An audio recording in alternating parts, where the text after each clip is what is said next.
आज के इस क्लास में जानेंगे निजी कंपनी को सार्वजनिक कंपनी में परिवर्तन करने की विधि, conversion of private company into a public company. अब देखो, निजी कंपनी या प्राइवेट कंपनी को सार्वजनिक कंपनी पब्लिक कंपनी में कैसे परिवर्तित करेंगे या इसके बदलने की क्या विधि है। तो निजी कंपनी का सार्वजनिक कंपनी में परिवर्तन, निजी कंपनी को सार्वजनिक कंपनी में परिवर्तन संबंधी जो वैधानिक प्रावधान है वो कंपनी अधिनियम 2013 की धारा 18 एवं 14 में निहित है। ठीक है। अब देखो, प्राइवेट कंपनी को पब्लिक कंपनी में बदलने के लिए प्रावधान कहाँ किया गया है, तो कंपनीज एक्ट 2013 की धारा जो है 18 एवं 14 में इसके लिए प्रावधान किए गए हैं। इस परिवर्तन के लिए ई फॉर्म INC 27 भरना जो है सभी के लिए अनिवार्य होता है और परिवर्तन संबंधी जो प्रक्रिया है वो निम्नलिखित है। पहला क्या करेंगे, अंतर्नियम में परिवर्तन करेंगे चेंज करने के लिए कंपनी को। अल्टरनेशन ऑफ आर्टिकल, तो कंपनी अधिनियम 2013 की धारा 18 के अनुसार एक कंपनी द्वारा स्वयं को अन्य श्रेणी की कंपनी में परिवर्तन करने हेतु कंपनी अधिनियम में प्रस्तावित विधि से जो भी उसके अंतर्नियम होते हैं और सीमा नियम होते हैं उसमें जो है संशोधन किया जाता है। दूसरा पॉइंट हो जाएगा विशेष प्रस्ताव पास करना, पास द स्पेशल रेजोल्यूशन।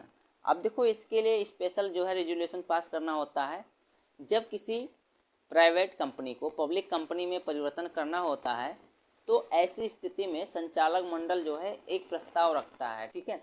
और जिसको पास करने के लिए एक असाधारण जो है सभा बुलाई जाती है। इसकी सूचना जो है प्रत्येक सदस्य को नोटिस तथा प्रस्ताव की जो भी विशेष सामग्री होती है उसके साथ जो है इन सभी को नोटिस दे दिया जाता है। वह जनता को सूचित करने के लिए यह सूचना जो है जो भी समाचार पत्र होते हैं उसमें इसको प्रकाशित कर दिया जाता है कि फला प्राइवेट कंपनी को पब्लिक कंपनी में चेंज किया जाता है। इसकी सूचना जो है वहाँ के जो भी अखबार होते हैं उन सब में प्रकाशित कर दी जाती है। ठीक है।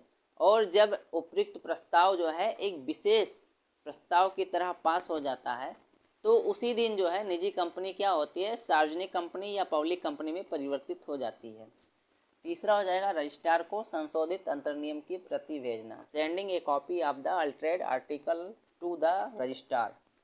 अब देखो, ये प्रक्रिया करने के बाद विशेष प्रस्ताव पास हो गया। ठीक है। उसके बाद में सबकी सहमति होगी। उसके बाद में क्या होता है, रजिस्ट्रार को एक संशोधित अंतर्नियम की प्रति भेजते हैं। जो ये सबकी अंतर्नियम की संशोधित प्रति होती है उसको रजिस्ट्रार के पास भेजते हैं। इसके पश्चात जो है कंपनी रजिस्ट्रार के पास विशेष प्रस्ताव की एक प्रतिलिपि, परिवर्तित अंतर्नियम की प्रतिलिपि और बढ़ी हुई जो भी पूंजी होती है, कैपिटल होती है, उसका जो है एक विवरण भेजती है। और संचालकों के द्वारा जो है योग्यता अंश लेने वह संचालकों की तरह कार्य करने की जो सहमति होती है वह जो है रजिस्ट्रार के पास भेज दी जाती है।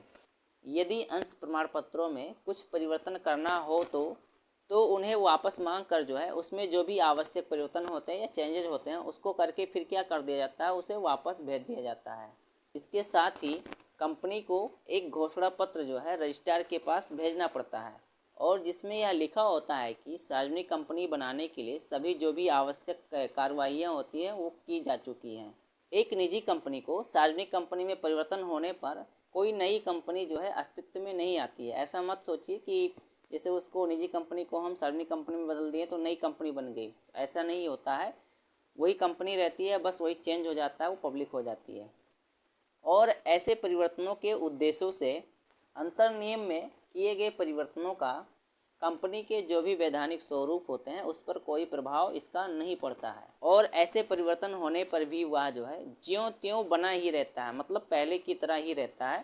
ठीक है। ये हो जाएंगे प्राइवेट कंपनी को पब्लिक कंपनी में चेंज करने के रूल।